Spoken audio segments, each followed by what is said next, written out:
এই পর্যায়ে রাজপথের লড়াকু সৈনিক আমাদের সহযোদ্ধা বক্তব্য নিয়ে আসছেন শিবলি আহমেদ। বিসমিল্লাহির রহমানির রহিম।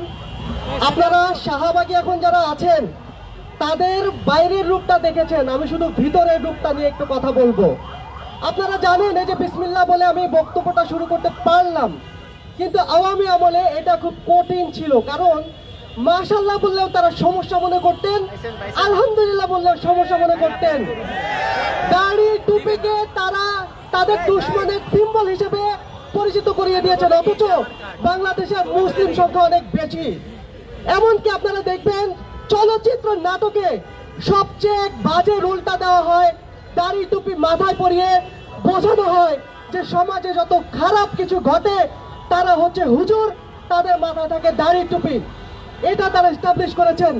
আমরা এটার প্রতিবাদ জানাই, আপনারাও এর বিরোধিতা করবেন, বিরোধিতা করে যাবেন। ধন্যবাদ।